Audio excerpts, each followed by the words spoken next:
capítulo 16, Evangelho de Lucas 16, e vamos ler do versículo 19,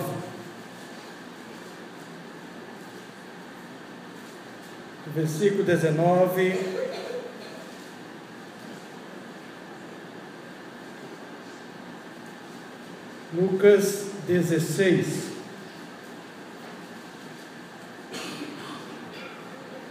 o versículo 19,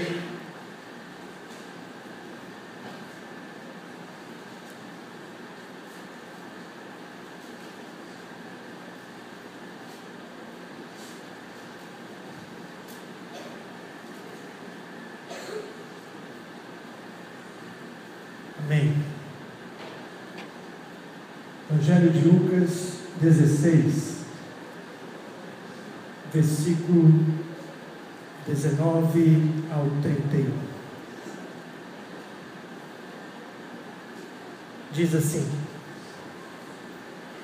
Ora, havia um homem rico que se vestia de púrpura e de linho finíssimo, e todos os dias se regalava esplendidamente. Ao seu portão fora deitava um mendigo chamado Lázaro, todo coberto de úlceras, o qual desejava alimentar-se com as migalhas que caíam da mesa do rico, e os próprios cães vinham lamber-lhes as úlceras.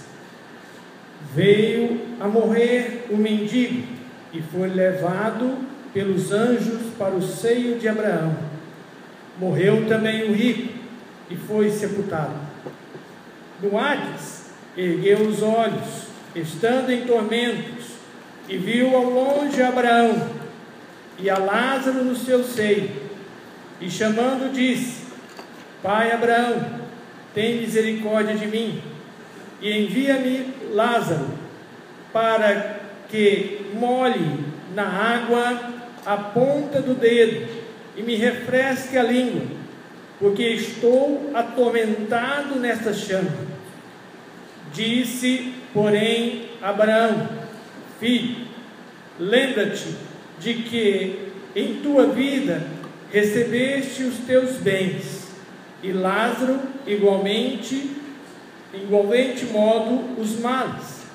Agora, porém, ele aqui é consolado e tu atormentado. E além disso, entre nós e vós está posto um grande abismo, de sorte que os que quisessem passar daqui para vós não poderiam, nem os de lá passar para nós. Disse ele então: Rogo-te, pois, ó Pai, que o mandes à casa de meu pai, porque tenho 5 irmãos, para que lhes dê testemunho, a fim de que não venham eles também a este lugar de tormento. Disse Abraão: Tem Moisés e os profetas, ouça-nos. Respondeu ele: Não, pai Abraão, mas se alguém dentre os mortos for ter com eles, hão de arrepender.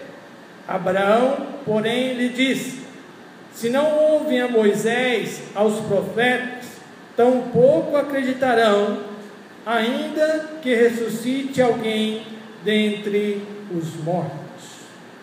Senhor, pedimos a Ti neste momento que o Senhor tenha liberdade em falar aos nossos corações, e que a Tua palavra venha a ser transmitida conforme o querer, conforme o saber, conforme o propósito da Tua vontade, e que o Teu Espírito Santo venha, ó Deus, mexer no nosso interior, no nome de Jesus. Amém. O tema da mensagem: qual imagem eu apresento ter? Qual imagem eu apresento ter? Vimos duas pessoas. E essas duas pessoas com duas imagens, cada uma cenando e contracenando um modo de vida, tendo um estilo, tendo uma maneira de viver, cada um na sua forma, cada um no seu grupo social. Mas os dois transmitiram uma imagem, demonstraram uma imagem. E Jesus, ele, no contexto dessa história, ele está conversando e também querendo exortar a um grupo de fariseus que o perseguia. E ele, contando para eles essa história, não é uma parábola, é uma história. E é uma história que ocorreu no período da lei, entre Moisés e os profetas. Por isso que foi citado Moisés e os profetas. E essa história Jesus conta querendo que esse grupo de fariseus não seguisse o exemplo daquele homem rico, que era tão abastado, que era tão cheio de si, mas não olhou para quem estava do seu lado. Não se preocupou com a imagem que ele estava passando para quem estava do seu lado. Porque a nossa imagem não deve ser para nós mesmos. A nossa imagem deve ser para quem está perto de nós, vê-la em nossa vida. É quem está do nosso lado imaginar e sentir essa imagem que eu estou querendo passar para ele ou para ela. Então, existe uma fábula, e existe até desenho, filme, da Branca de Neve. E a sua madrasta conta a história que ela tinha um espelho. E ela chegava de vez em quando a esse espelho, olhava para o espelho e perguntava para o espelho: espelho, espelho meu, existe alguém mais bela do que eu? Aí o espelho falava com ela: existe a jovem Branca de Neve.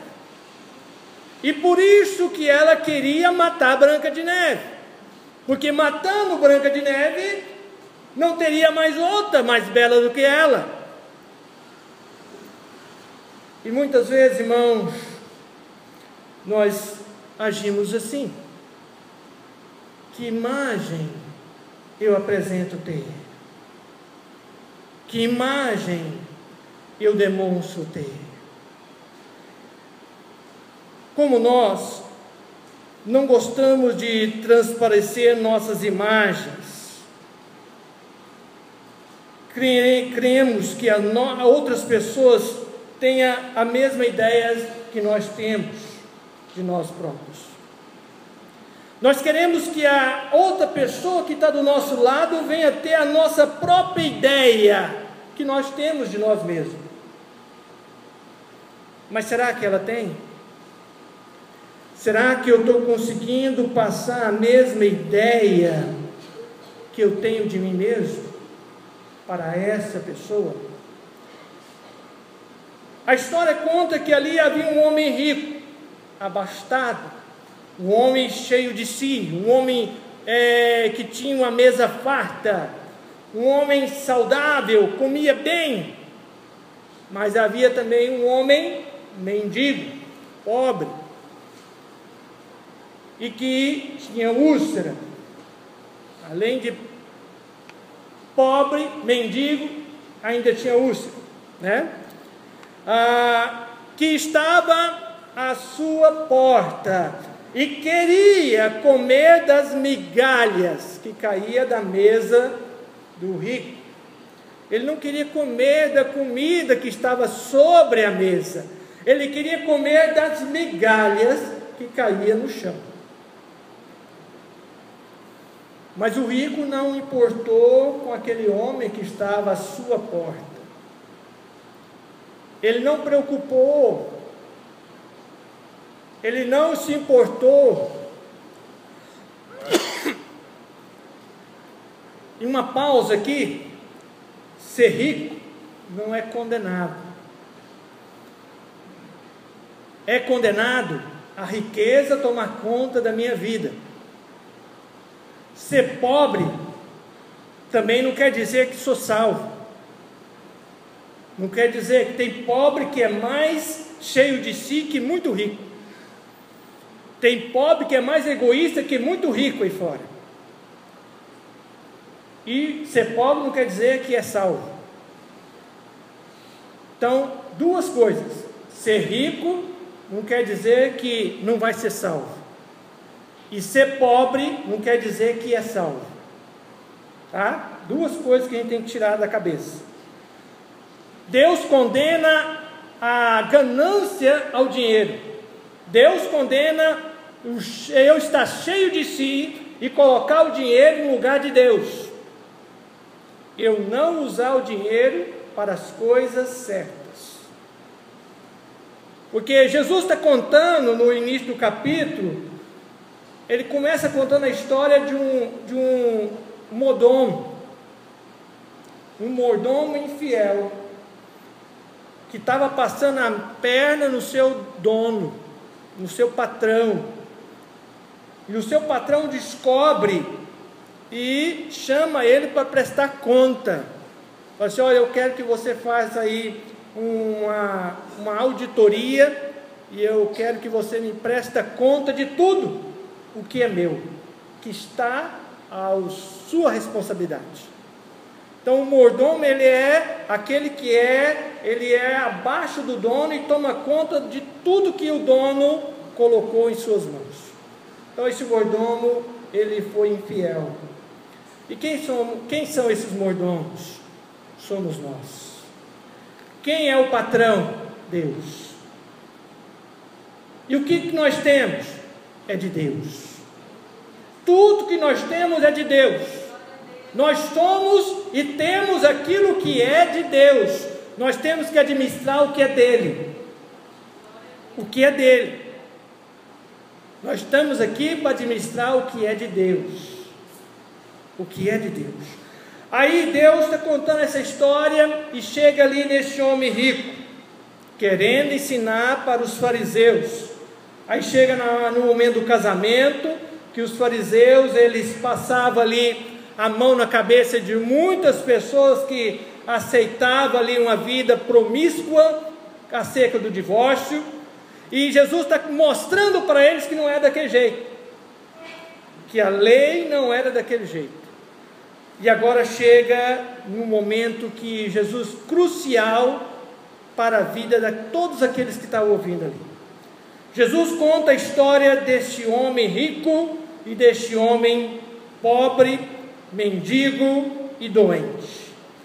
Aí, o contexto dessa história, Jesus se depara com um grupo de homens, de seus perseguidores, que gostava de transparecer uma imagem para a sociedade que de fato eles não tinham. A esse tipo podemos dar o nome de atores, artistas e dramaturgistas. Depois de calar os fariseus que o ridicularizavam, Jesus apresentou uma descrição vivida do que lhes aconteceria se continuassem com sua avareza e incredulidade. O relato gira em torno de um homem anônimo e um mendigo chamado Lázaro. Deus é o meu auxílio. O nome significa Lázaro, Deus é meu auxílio. E adverte sobre a avareza usando vários contrastes. Analisemos essa passagem, lembremos que ela é uma história e não uma parábola. Verifiquemos que imagem esses dois homens tiveram, e elas os levaram para lugares diferentes. E observando esse texto, eu pude tirar 3 observações de ângulos diferentes desses 2 personagens. A primeira observação no texto, um contraste de vida. Um contraste. No versículo 19 a 21, cada um tinha um modo de vida diferente.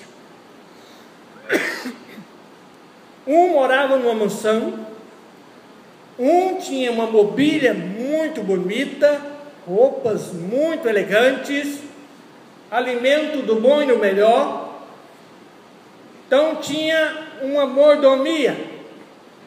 O outro, a sua casa era o templo, a sua sala era a porta da casa do rico, a sua mesa era ali o degrau da entrada da casa do rico, o seu alimento era sonhar com as migalhas que caía da mesa do rico, a sua roupa era aquela que ele enxugava os líquidos que saíam da sua úlcera. 2 contrastes de vida, né? Diferentes. Então cada um, mas os que tinha mais não se importou com o que nada tinha. O rico, que era mordomo, o pobre, que era mordomo, que não tinha nada a oferecer. Se brincar, ele ofereceu mais que o rico. Ele ofereceu em sua vida mais do que o rico. Por isso que o pobre, o Lázaro, ele levou o seu nome. Por isso que só ele levou o seu nome. Você vê que o rico, ele era anônimo. Não deram nem o trabalho de colocar o nome dele aqui. Ele ficou sendo anônimo. Ele só teve o seu nível social. Lázaro, ele teve uma história diferente. Por isso que o seu nome apareceu.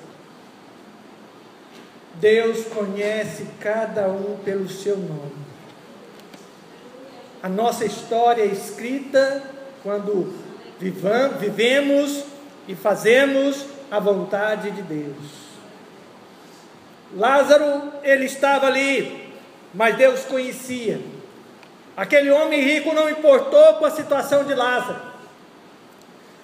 Deus não condena a riqueza, mas sim o apego a ela, fazendo com que a pessoa deixe de ser controlada por ela, e se torna avarenta, orgulhosa, insensível e incrédula.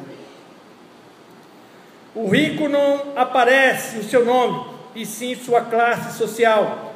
Já o pobre, o mendigo e o doente é chamado pelo nome Lázaro.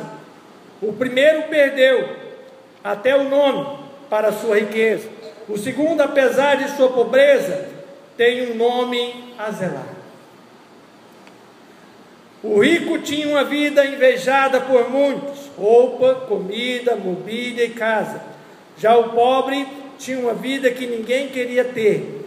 Ele era doente, mendigo, morador de rua, faminto e pobre. Então ninguém queria ter a vida dele. Ninguém queria ter a vida dele. A segunda observação que eu tiro desse texto é um contraste na morte. Diz o texto, no verso 22, Lázaro morreu.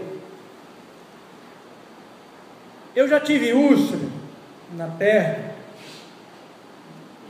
tive várias varizes na primeira vez, e só não deu trombose porque Deus não deixou.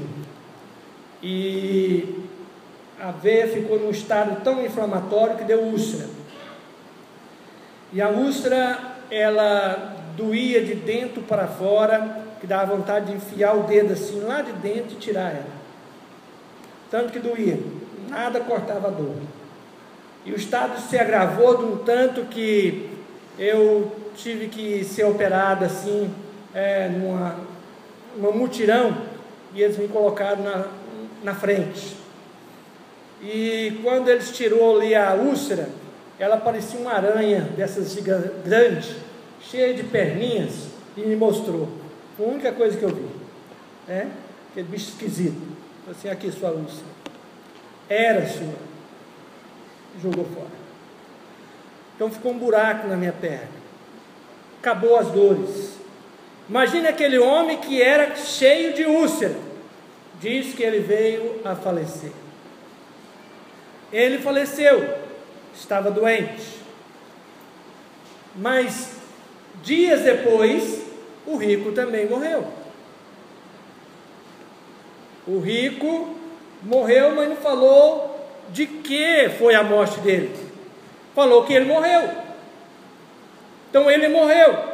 A morte veio para ambos. A morte não tem dia, não tem data, e ano, mês e horário para nos visitar. Ela um dia vem. Tem pessoas que têm pressa dela vir, né? Tem alguns que têm pressa dela vir. Tem outros que já não tem tanta pressa. Tem uns que já quer que demora demais. Eu não casei ainda, eu quero que demora mais, né? Quer que demora mais. Mas ela não tem data marcada, ela não tem horário.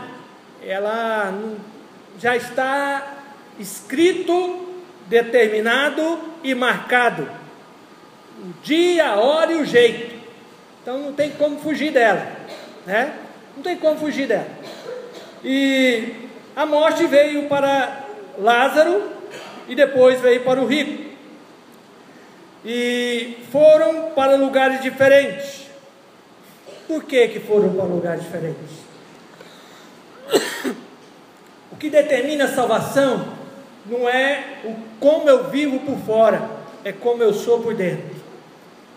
Lázaro levou uma vida triste por fora, mas sabe lá até que momento Lázaro teve um encontro com Deus. Teve um encontro com Deus, e esse encontro com Deus mudou a sua vida interior. Então esse encontro com Deus mudou a sua história. E Lázaro foi levado para um local que é considerado o paraíso no Antigo Testamento, seio de Abraão. Ele foi levado para lá. Jesus conta deste local. Seio de Abraão é o único local que você vai ver, né? O único local que você vai ver duas pessoas que estão neste local se conversarem, tanto quem está no Hades como quem está no paraíso.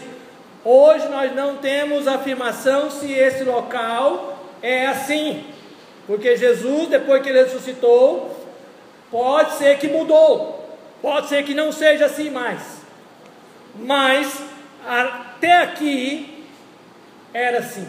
Jesus conta essa história, até nesse fato que ele contou aqui, era assim lá na história. Então ele conta que Lázaro foi para o seio de Abraão, e o rico foi para o Hades. O que era o Hades? O Hades é quando a pessoa é preso preventivamente, provisoriamente, antes de ir para o presídio definitivamente, prisão máxima, né? Então o Hades é o inferno, é o local preventivo, porque lá no Apocalipse diz que até o inferno será lançado dentro do lago de fogo, que é definitivo, é o definitivo, a prisão máxima da eternidade, né? Então aqui Lázaro foi para o seio de Abraão, descanso. Mas esse local de descanso aqui é um local que mostra que tem lembranças. Tanto quem está no Hades como quem está no paraíso, aqui no texto, mostra que eles tinham lembranças. O rico lembrou que estava com sede, e ele faz tipo uma intercessão: tem misericórdia de mim, manda que Lázaro venha, molhe o dedo e ponha na minha boca. Peça para Lázaro descer lá na casa do meu pai, pois tenho 5 irmãos, e eu não quero que eles venham para cá. Então, na hora que ele está lá no inferno, ele lembra de Deus. A hora que ele está no tormento, ele lembra de orar. A hora que ele estava na vida boa, nos bens dele, que ele juntou para deixar para outras pessoas, porque as pessoas trabalham como escravo para deixar para outros, porque não usufrui de nada, não busca Deus, não mantém a obra missionária, não mantém nada, mas um dia vai morrer e outros vão ficar. O rico não fez nada para a obra de Deus e deixou tudo por outro. Aí está lá no inferno e ainda vai orar, vai orar. Pede para ele descer lá. Não tem como não, meu filho. Lá tem Moisés, lá tem os profetas. Não, mas pede para ele descer lá. Se alguém ressuscitar, ele vai acreditar. Mas vocês não acreditam nos profetas, no Moisés? Vai acreditar que alguém ressuscitou? Não vai acreditar. Então, há um contraste na morte desses dois. Há uma diferença. Lázaro teve um encontro no momento com Deus. Ele não teve. Ele foi para um lugar de tormento. Lázaro foi para um local de descanso. Que descanso é esse? Descanso das suas fadigas, descanso das suas dores, descanso da dor do pecado, do tormento do pecado. Eles podem até estar lembrando, mas só que eles não têm a dor do pecado. Eles não estão sofrendo como nós estamos sofrendo aqui. Eles não sofrem porque eles não têm pecado mais.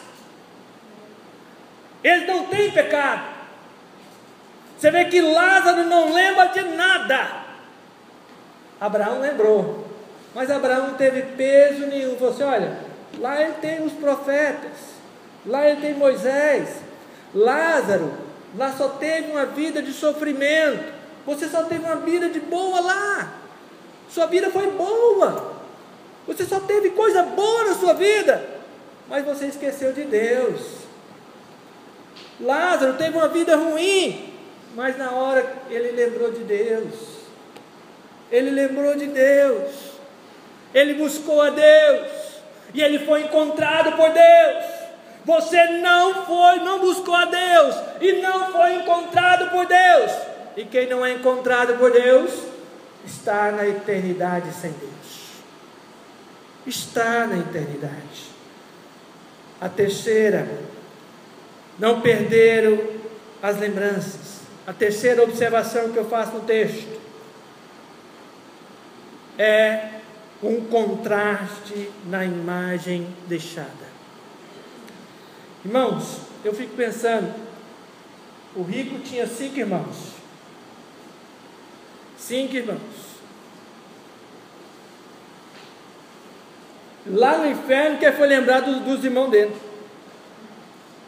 Lá no inferno, o camarada era tão ruim, que só quando estava sofrendo lá, que foi lembrado da salvação dos irmãos dele. Tão ruim que o cara era. Só quando ele está lá sofrendo, que foi lembrar, ele foi lembrar que tinha irmão, que foi lembrar que tinha família, que não queria que ele estivesse lá, que ele não queria que ele fosse para lá. Imagina a imagem que esse homem passou para a sua família. O texto não fala que ele tinha filhos, o texto não fala que ele tinha mulher, o texto não fala, só fala que ele tinha 5 irmãos, casa de meu pai. Não fala, mas possivelmente, se ele tivesse mulher, que imagem ele passou para essa mulher?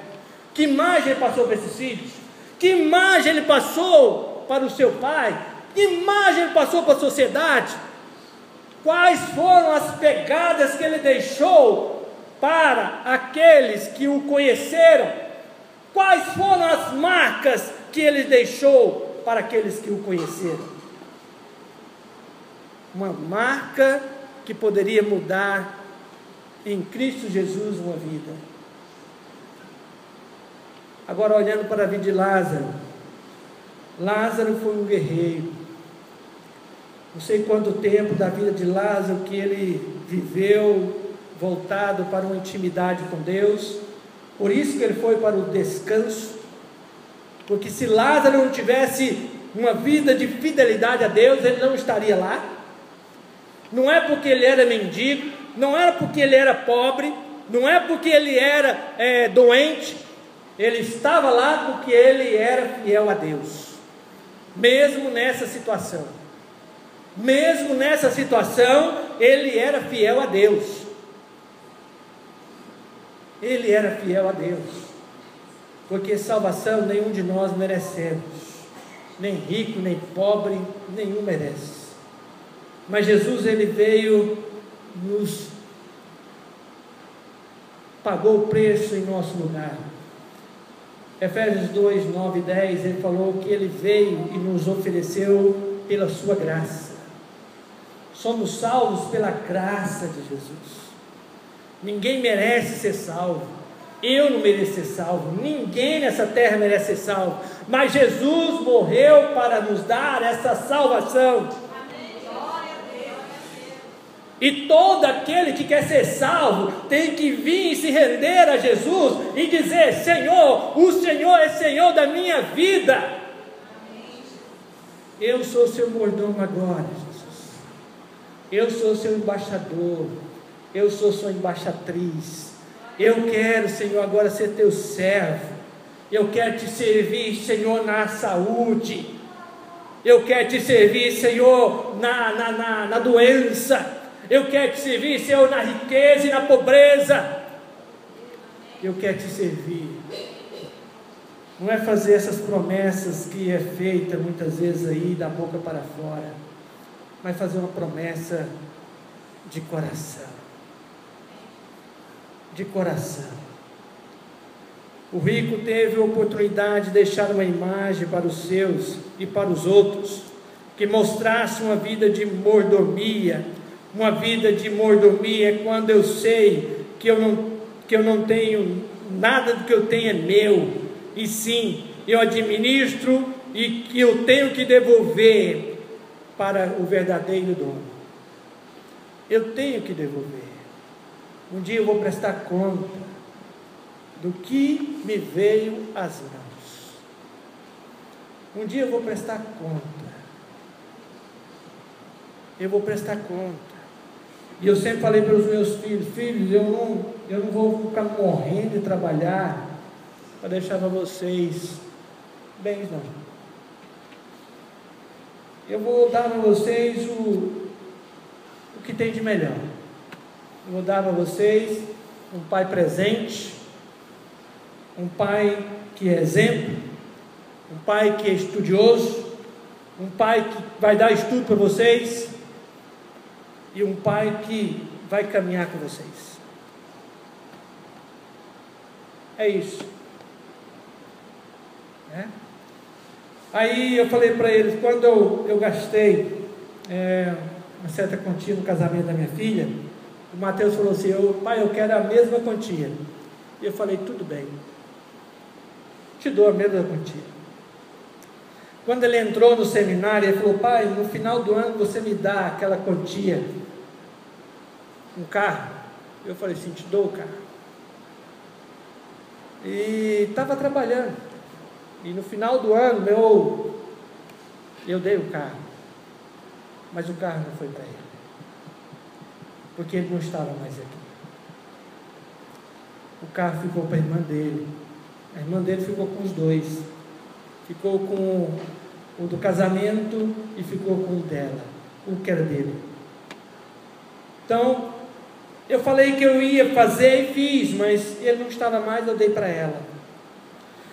É assim que devemos fazer, é assim que devemos ser, deixar quando estamos vivenciando uma imagem, para quando vivemos, para quando nós sairmos dessa vida, alguém dizer, falando assim: eu tenho falta não do que Ele me deu, mas do que Ele é. Do que Ele é. Eu tenho falta do meu filho, é do que ele era. É do que ele era. E eu não estou querendo formar esse ano, mas a denominação, o CTSEB quer que eu forme. Eu estou fugindo de formar esse ano no mestrado, porque é o ano que ele ia formar no CTSEB. Eu não queria fazer parte da mesma formatura com a classe dele, porque era o sonho dele. E eu falei para ele que eu não ia esperar. Mas as circunstâncias da vida fez com que eu viesse a formar na mesma época. Mas eles estão querendo, eu falei, minha esposa quer, eu falei, vou terminar então. Estou lutando para terminar. Deus tem um plano. Qual a imagem que você quer deixar nessa vida? Eu queria concluir com o texto de Paulo em 2 Coríntios 3,18. Mas todos nós, com o rosto descoberto, refletindo como um espelho a glória do Senhor, somos transformados de glória em glória, na mesma imagem que vem do Senhor, do Espírito do Senhor. Que tipo de imagem temos refletido? O meu contraste de vida tem refletido Cristo? Que tipo de imagem queremos deixar para quem nos conheceu quando morrermos? Que tipo de imagem eu quero ter na eternidade? Do rico, preocupado, angustiado, sofrido e intercessor? Ou a imagem de que eu cumpri o propósito e que estou pronto para a eternidade, para viver a eternidade? Você tem essas três imagens? Se não, quer ter agora? Porque o momento é agora. A morte, ela não vai esperar você consertar. O rico não teve tempo para consertar. Ele não teve tempo. O tempo é a vida, é quando estamos aqui. Talvez ele teve uma parada cardíaca lá e morreu, talvez em cima da mesa ainda comendo. Como queremos chegar na eternidade? Há duas eternidades, a com Deus e a sem Deus. Qual imagem eu quero ter? Curva a sua cabeça.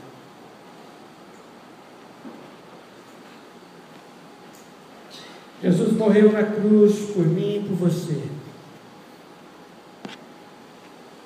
Talvez você tenha pessoas que já morreram em Cristo e que está lá descansando em Cristo. Não está sofrendo, talvez, lembrando de você aqui, porque não tem mais pecado na vida dele ou dela.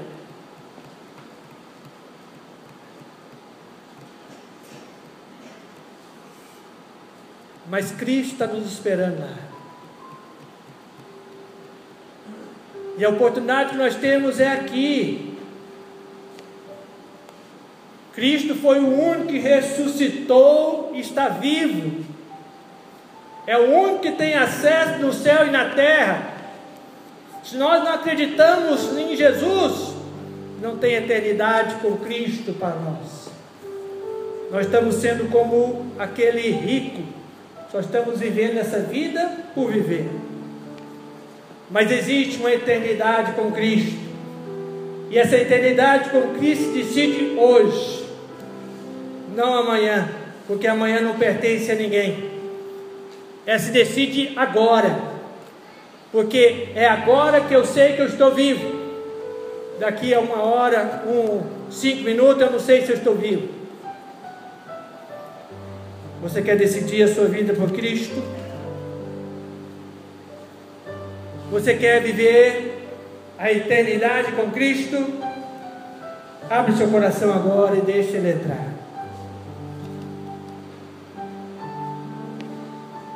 Há alguém? Eu não insisto, porque a salvação ela tem que ser de livre e espontânea vontade. Quando eu tinha 6 anos, foi a minha decisão. Com 6 anos, eu levantei a mão, atravessei a igreja, fui lá na frente, com 6 anos de idade. Com 12 anos eu me afastei, só não morri porque Deus não deixou. Experimentei tudo que o mundo tinha de ruim, mas pela graça, aos 16 anos, aos 15 eu via o vento de uma bala passar perto de mim, não me atingiu, atingiu o meu colega do lado. Ele morreu e eu escapei. Falei, eu não quero mais essa vida. Tive a chance de estar com Cristo e vou estar com Ele agora. E aqui estou. Eu não sei como é a sua vida. Eu não sei como está a sua vida. Mas se você quer mudá-la agora, ter paz no coração, ter certeza da vida eterna, dormir, saber que você pode morrer agora e encontrar com Cristo, o momento é agora. Alguém quer fazer isso? Fique em pé onde você está. Na minha época eu tinha que atravessar a igreja. Eu só estou te pedindo para você ficar em pé. É bem mais fácil que da minha época. A igreja era bem maior. Estava lotada. E aquela criancinha, aquele adolescente teve que atravessar ela todinha para ir até lá na frente. Se você quer, é só você ficar em pé aí. Essa é a sua decisão. Se você quer, Jesus está tocando no seu coração. Ele está dizendo, eu quero entrar na sua vida. Eu quero salvar a sua vida. Eu quero te dar a eternidade. Se você quer, fique em pé. Há alguém? Não? Eu vou orar.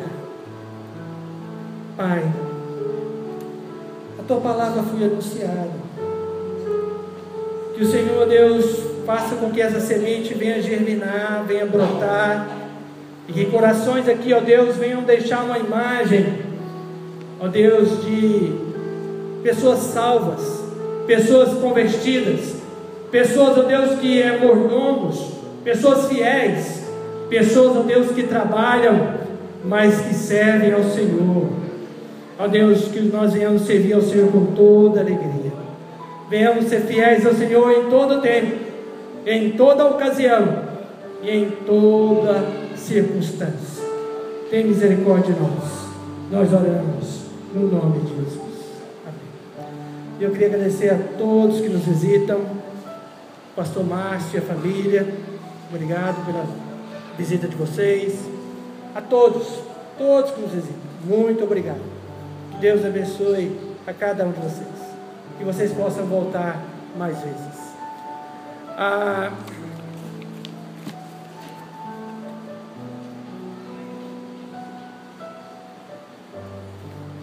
Pastor Márcio, quer cantar um hino, né, Pastor Márcio? Espera aí. Vamos ouvir uma canção então, Pastor Márcio e a irmã Lucinéia, né? Quer cantar um hino? Quer cantar?